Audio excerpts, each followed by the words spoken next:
We live in a digital world. As time passes on, so do old practices. Photographers, who needs them when you've got a selfie stick? Hey guys, how are you all doing today? Friends, We look at the selfie. family, Would you guys like to get into our selfie? strangers,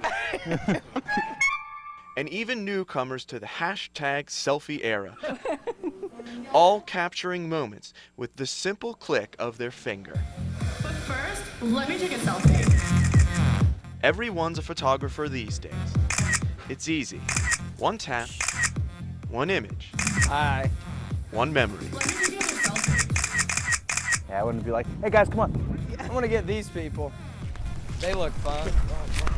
You guys ready? We're ready. All right, smile. Let me take another selfie. Every day, thousands, maybe even millions of selfies are taken across the country. Many of them make it to the internet. It's almost like we've never seen a mirror before. But what about looking outwards? Are there still lenses out there that have maintained their curiosity? I've always enjoyed just driving around really and driving back roads and seeing what you come across. Peer into Jones County every once in a while, and you'll find one soul who's into the old-fashioned. I know if I cruise around back in here, you're pretty likely to come across something. What most people pass by, Zach Fraley sees as an opportunity. I've always loved photography. It's what I do for a living, and I just love pointing my cameras at these old places. On a stretch of Wise Fork Road sits an interesting subject. Gray, like many things with age. See bees coming out the side there by the chimney. Fraley thinks it's at least 150 years old. I'm just trying to find the best way to kind of display what this house is all about. There are many things forgotten on North Carolina roads. Fraley hopes to uncover them. I was told back in the day this was called the Trent Road, and this was the main route from New Bern to Kinston before 70 was built. And I've also been told this house is pre-Civil War, so if you put the parts together, that means when troops marched from New Bern to Kinston during the Civil War, they would have gone right past the front porch of this house. But how does he know? How can you find out information about something so old that seemingly even time has forgotten? I call my page Forgotten NC, and some people, I'll occasionally get a comment and say, hey, this place isn't forgotten to me. It's kind of offensive. But that's not what I mean at all. His photos make it to the same place as many selfies, Facebook, and his blogs. Usually I'll pick and choose through a couple of my favorites and post them up pretty quickly on social media. Forgotten NC and the Uprooted Photographer. Let's go with one of these. These are my favorite ones. Fraley isn't even from these parts, but still, he has a fascination for the buildings in the East. Sometimes you stumble on a place like this that a lot of people hold near and dear to their heart. But he hears plenty. This person replied, this is my grandparents' store. When he posts about a structure that appears abandoned. This person replied, my favorite breakfast was a smoked sausage sandwich and a Mountain Dew. Their hamburgers were out of this world. It's always amazing to hear what they have to say to go along with the photos I take. That's one of my favorite parts of it, is just hearing this firsthand history from the people who actually lived it.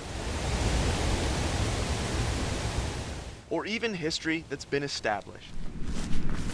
The original dam here was actually built in the 1700s by hand. They've done a lot of work to restore the mill house here recently. Bronk Mill, well known in Trenton and vibrant with the right angle. Down here you don't know if you're stepping in water, rocks, or grass or mud. Zach Fraley is presenting the times from eras past in the most modern way possible. Sharing something that's 150 years old, was working 150 years ago on new media is pretty neat. But how does he feel about self-portraits? Yeah. I'm guilty of doing that too. I like to post things to Instagram while I'm out in the field. So, all right. There you go. 1, 2, 3. Reporting in Trenton, Kyle Horan for News Channel 12.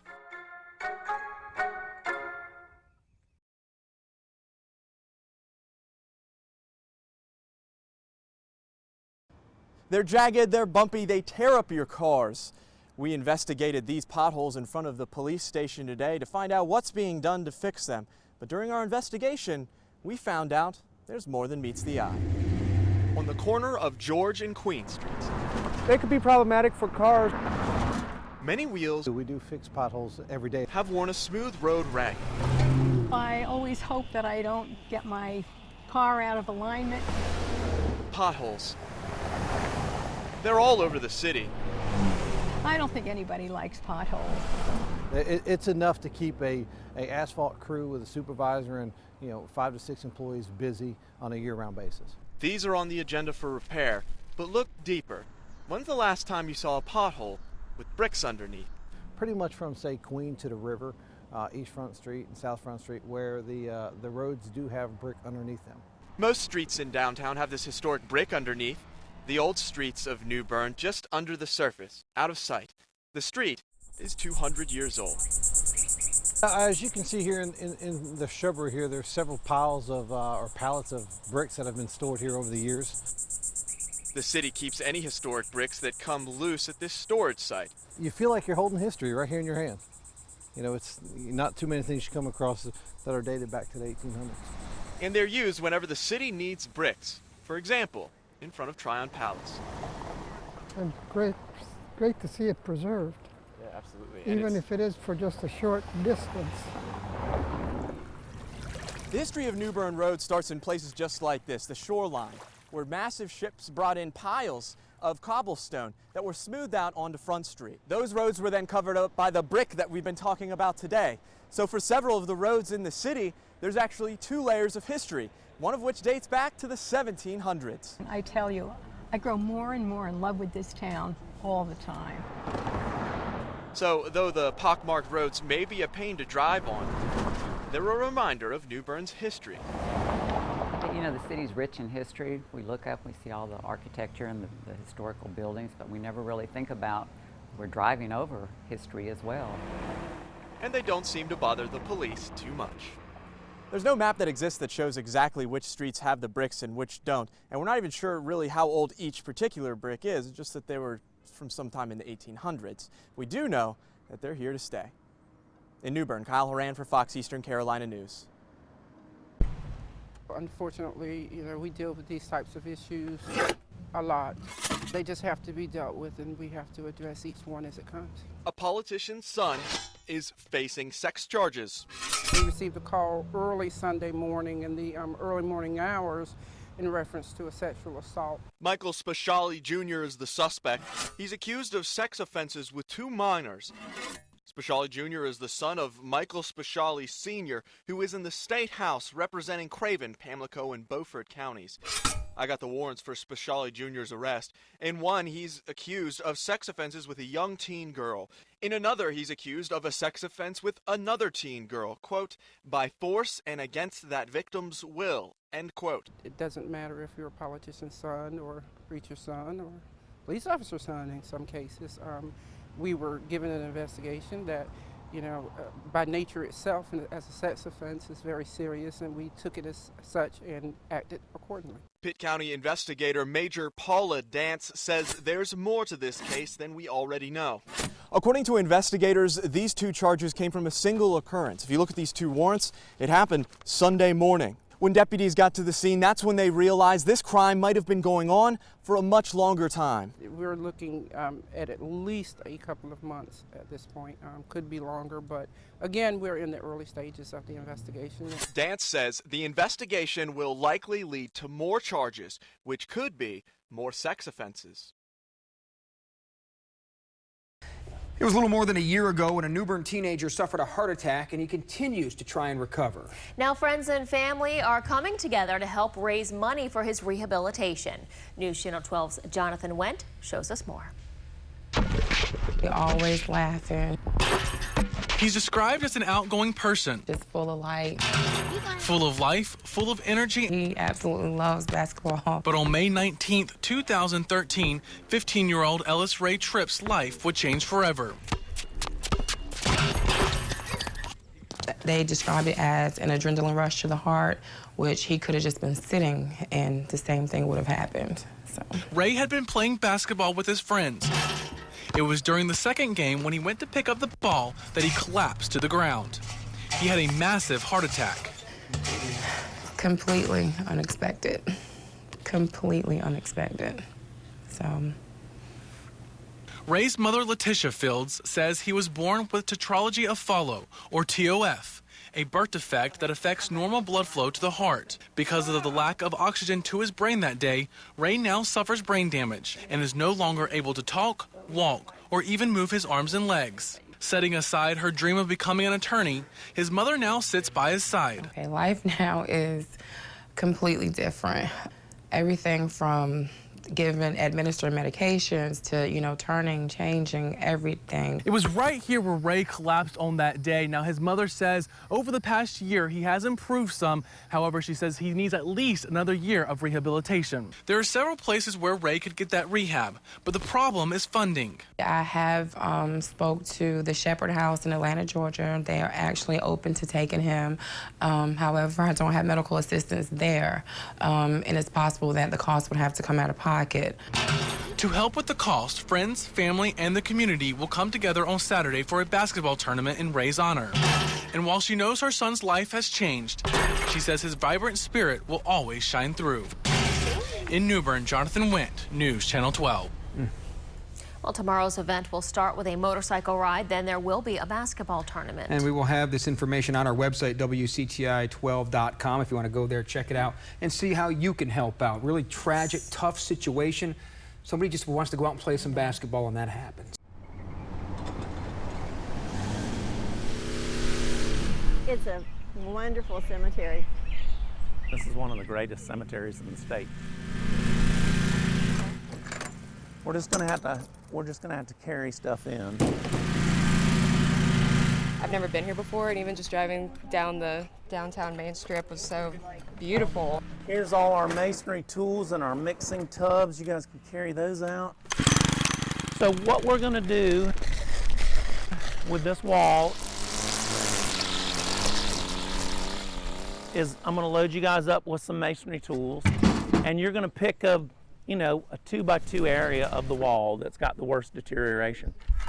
And we're going to clean out the deteriorated mortar. I teach in the Department of Interior Architecture at UNCG, and we have a graduate curriculum in preservation. And the idea is for the students to get some hands-on experience in the preservation technologies and materials. If the mortar fails, the bricks can fail, and when the bricks fail, the wall falls down. 200-year-old bricks. It's a lot easier than it was. I mean, it's a lot harder than it was.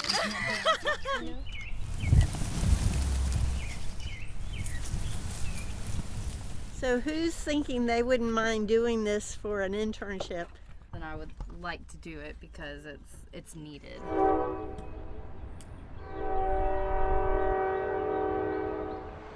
It's getting all fixed up. It's probably a dentist. Dentist, yeah, getting its fillings.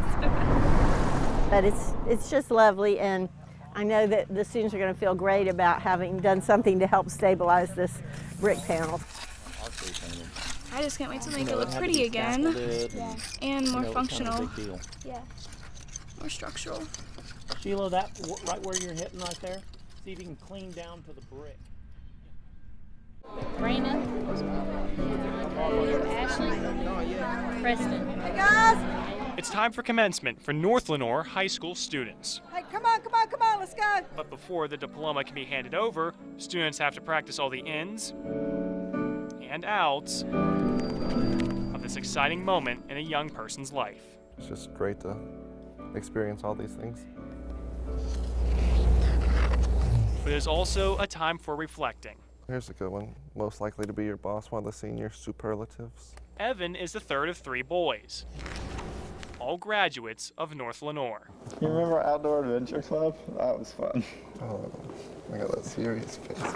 Ryan. Got my senior superlative right there if you want to check it out. Class Brain. Class of 2009. Apparently I was just as goofy back then as I am now, because there I am giving the guns to the other Class Brain. Sean. I am looking ridiculous, My hair. It's very silly. I think my glasses were pretty terrible too. Class of 2012. That's okay. I learned. And now Evan in the class of 2015. So I was in The King and I was actually the king in The King and I. That was a blast. Who sits a bit taller than the rest of his class. And now for your valedictorian, Evan Kramer. Again, he is the third of three. We all managed to become the valedictorian of North Lenore High School. Yes, 3 boys and 3 valedictorians. Well, we always believed in Sean because he's a lot smarter than the other 2 of us are. Yeah. So we knew it was going to happen for him. Me, I just stumbled into it. Evan, I had to work. Made him. He worked hard. Will the class of 2015 please rise? So one more time, Evan has to come up big. May I present? I mean, I'm a little worried because I got to give a speech tomorrow, but the 2015 graduates of North Lenore High School. Thanks to The King and I have good public speaking ability now, so. Reporting in Lenore County, Chris Hoffman for News Channel 12.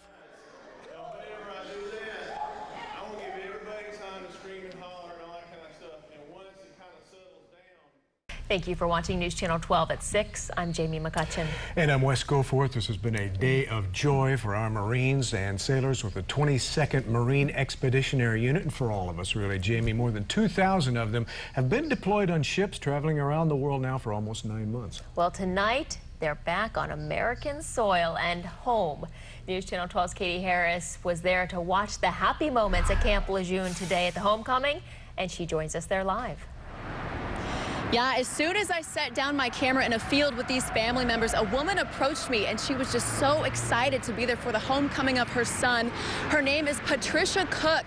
Patricia flew down from New York with her mom and her sister to see the arrival of her son, Corporal Patrick Cook.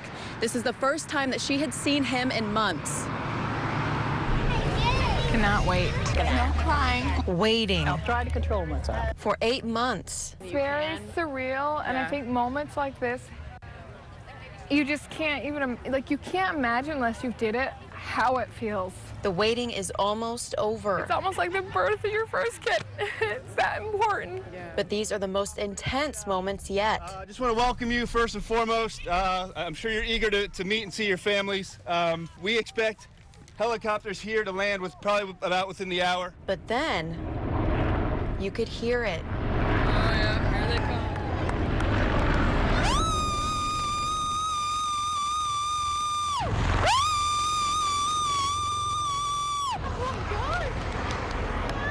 I'm so proud of you right now.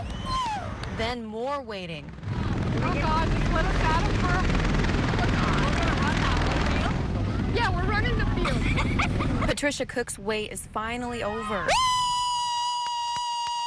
Patrick made it home. Welcome home, Corporal Cook! I can't see him. Does anybody see him? He's right there, Trish. He's right there.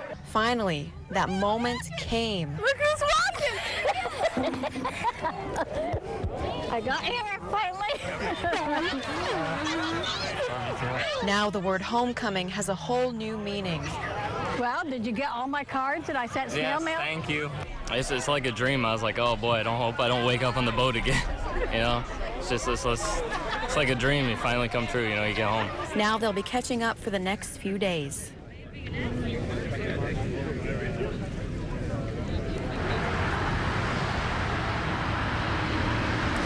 Now, Patricia told me that those moments of anticipation were almost like giving birth again because she'd just been so worried about her son, Patrick, waiting for the moments when she would be reunited with him. But tonight, she is one happy mama back with her son. Reporting live in Jacksonville, Katie Harris, News Channel 12.